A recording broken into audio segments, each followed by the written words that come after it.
esta semana en lo que el Congreso ha vuelto a tener un poco el protagonismo y bueno, todo este año realmente contrastado con lo que fue el año pasado, evidentemente tiene un protagonismo notable, más allá de que, bueno, para muchos represente una escribanía, ¿no?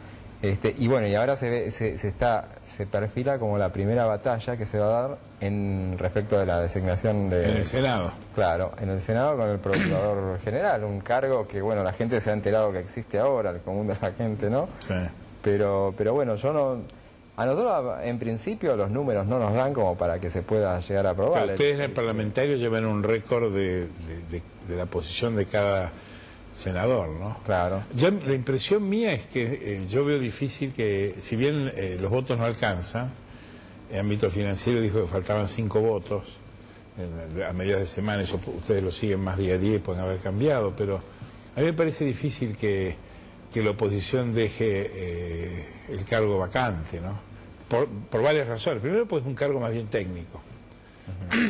Aunque se puede desempeñar políticamente y hay formulaciones de tipo político, es un cargo de coordinación de los fiscales, es un cargo del Ministerio Público y dejar al sistema sin el procurador, dejarlo en manos de un suplente, no sé si eso va a resistir la oposición a hacerlo, y ahí va a estar siempre, que no estén los votos, la vieja treta de sacar gente del recinto, porque en última instancia es un acuerdo que sale por mayoría de los presentes. Sí, y en ese sentido los radicales son de acordar ese tipo de cosas con el oficialismo, y había una cierta predisposición como para no poner palos en la rueda en estos primeros tramos. Claro, un tema que además es más bien técnico. Pero ellos, como ya dijeron, por lo menos lo dijo el jefe del bloque de la Cámara de Diputados, dijo que ellos iban a militar contra la designación de Reposo. Entonces me parece que son un poco esclavos de sus palabras en cuanto a... Y son unos cuantos, son 14, 15. Hay un 15º que medio... Pero no te olvides que siempre, el primer radicalismo es institucionalista. O sea, cuando los radicales se sienten cerca de una decisión o de una oportunidad en la que pueden parecer que gobiernan, ellos son institucionalistas. Cuando Cristina hizo aquel famoso llamado en el 2007 al diálogo político, los tipos fueron. O sea que hay una actitud de colaborar. Entonces yo creo que lo que puede llegar a ocurrir es que ellos arranquen la sesión, tendrán el quórum necesario y después se van. Es decir, yo no le veo el negocio del radicalismo de pegarle a una personalidad que además es muy poco conocida. Es decir, no es un emblemático, y muchas veces las campañas políticas se hacen respecto de los emblemáticos del sistema. Pero a lo mejor nos puede servir como un trampolín porque la oposición necesita algo para hacerse ver, hacerse visible. A mí me parece que ellos hoy por hoy ya 21 senadores dijeron que no se oponen. Y parece pero no dicen que se vayan a retirar. No, eso no lo dicen. Claro, pero es más importante. De hecho, bueno, ahora ahí empezamos a hurgar y ahora muchos no contestan nada, y ya los que no contestan a las preguntas que le hacemos ya le da la sensación a uno de que no está decidido a decir que no, pero sobre todo no quiere decir... Esto todavía tiene un trámite porque hay como 15 días para que se presenten impugnaciones, después habrá una audiencia en el Senado. Esto se va a ir fácilmente. Va para mayo, casi junio. Sí.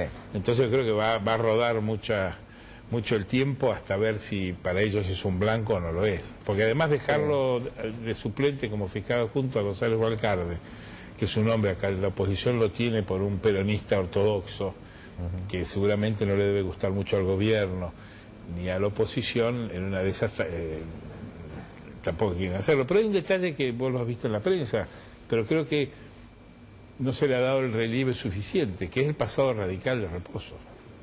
¿Reposo? Reposo es un hombre de la Franja Morada que entra a la CIGEN en la época de Alfonsín, cuando era el síndico Héctor Rodríguez.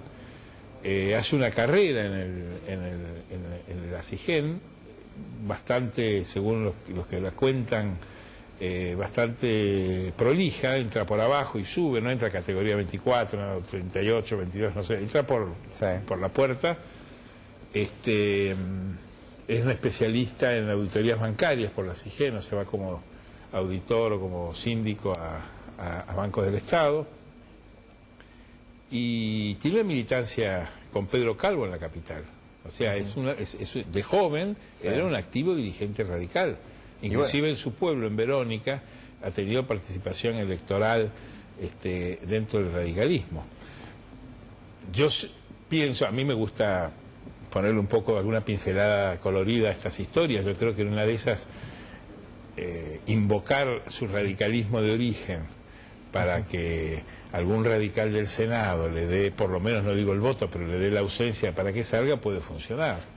Ahora, planteo, ¿y qué pasa, te parece a vos, si de golpe no pasa el pliego, no se aprueba? No, yo creo que el gobierno va a monitorear eso y no va a llegar que llegue al final. Se va a indignar el gobierno, como hace siempre, el palo en la rueda, la máquina de impedir, y pondrán a otro. Pero igualmente el kirchnerismo siempre da la sensación de que es un auto que endereza, que va a toda velocidad, desde los tiempos de Néstor Kirchner, ¿no? Sí, pero a perder no van, ¿eh? Ellos a suerte y verdad no van. Ellos, cuando ven que no va a salir, yo no creo que vayan a que los humillen en una votación. Creo que lo van a prever antes. Creo que hubo un apresuramiento del gobierno en el reemplazo de Righi. El reemplazo de Righi fue tumultuoso, fue casi en un incidente callejero que se vio por televisión. Probablemente ellos debieron buscar un nombre para un procurador y negociarlo con cierto tiempo, y ir tranquilos a la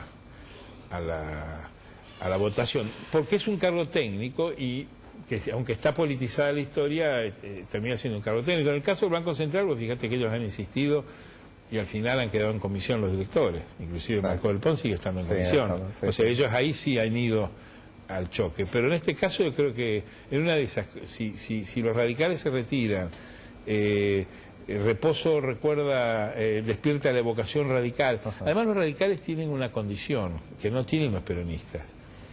Para los radicales la condición de ser radicales es como una condición casi sacerdotal. No se deja nunca de ser radical. Sí. Es como una impronta que imprime carácter. Ahora, los radicales de este gobierno son los conversos que tiene el kirchnerismo, son los más radicalizados.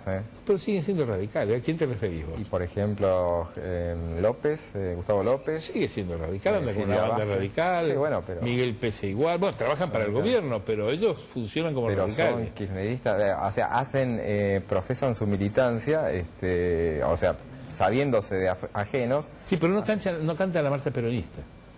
Ni Miguel Pese, ni Alejandro Tulio, ni Gustavo López no cantan la marcha peronista. Sabes que yo hice el libro de Cristina, la primera biografía de Cristina acá, y para el libro, en su momento, cuando recogía material, un diálogo con Alberto Balestrini, y eran tiempos, estamos hablando de 2004 más o menos, en los que el kirchnerismo estaba visto así de reojo por el peronismo. Y Balestrini me decía, mira, lo que yo tengo dudas es de, a ver, ellos qué quieren hacer con el peronismo.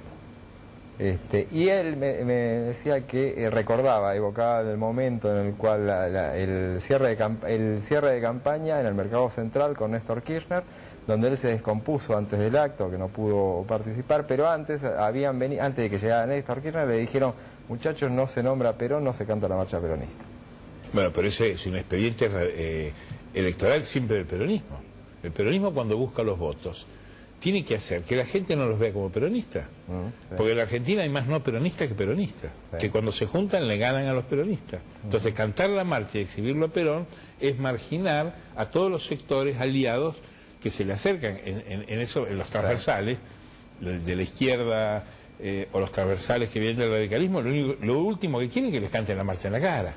Yo creo que es una picardía de campaña, porque vos no podés obligarlos a que te canten la marcha si el tipo no es peronista. Lo que yo te digo es que los radicales, aún los que están con el gobierno, siguen conservando el aire peronista, inclusive la amistad con los peronistas. Hay una banda peronista, sí, radical, hay una banda radical dentro del gobierno que tiene estos nombres, y en general siguen manteniendo...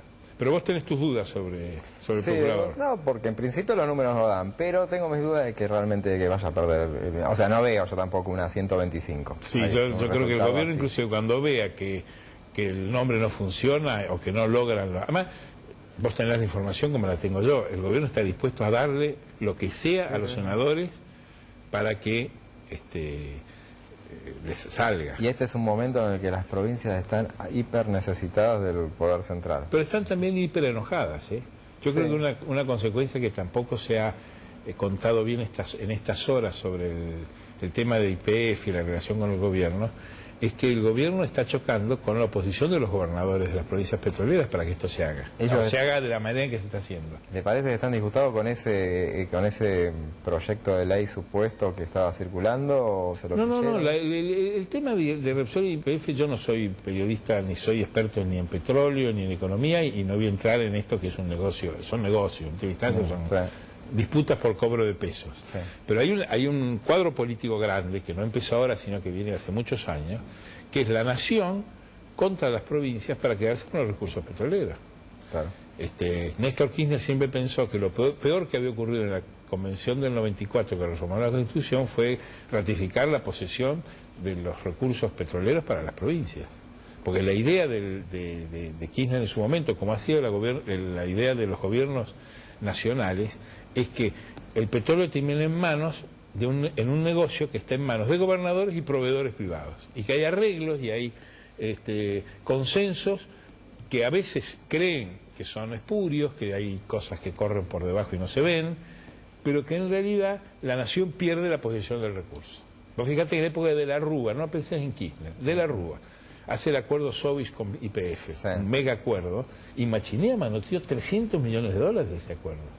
¿Y qué decía Machiné de la Rúa? No le vamos a dejar a Sovich el negocio de Repsol, dennos una parte, y se quedaron con una parte. Y en este caso vuelve a repetirse lo mismo. Acá lo que hay es enojo de los gobernadores, porque en el esquema que ha circulado, en todos los esquemas que han circulado para la nueva relación con Repsol y YPF, es que le quitan a las provincias buena parte del control del negocio. Y las provincias que dicen, el recurso es de las provincias, la Constitución lo ratificó. Néstor Kirchner pensaba que lo peor que había ocurrido es que en el 2014 se termina, es la fecha que dio la Constitución para que el dominio absoluto de los recursos petroleros o del subsuelo pasen a las provincias. Y eso es para el gobierno nacional y más para el peronismo, que nacionaliza todo, nacionaliza la educación, los conflictos sindicales, son gobiernos centralistas, no son descentralizadores como eran otros gobiernos, ven esto con espanto, porque se van a quedar con toda la plata. Y ahí hay una pelea, y yo creo que ese punto ha malquistado mucho a las provincias con el gobierno nacional. El hecho de que ayer no hubiera un anuncio sobre el plan de YPF, las dos reuniones que hubo con De Vito y con Cristina de Kirchner de los gobernadores petroleros, lo que ahí se libró es una pelea, un forcejeo, en donde los gobernadores no le quieren terminar de ceder todas las provincias. Le van a dar una acción, pero hay que ver cómo va a ser la regalía, a quién va a mandar. Todos los gobernadores de provincias petroleras se sienten expertos en temas petroleros, los Kirchner en su momento, Peralta, los mendocinos, los salteños, los de Chubut, todos se creen expertos y no le ven razón para darle a la nación el negocio. Yo tampoco.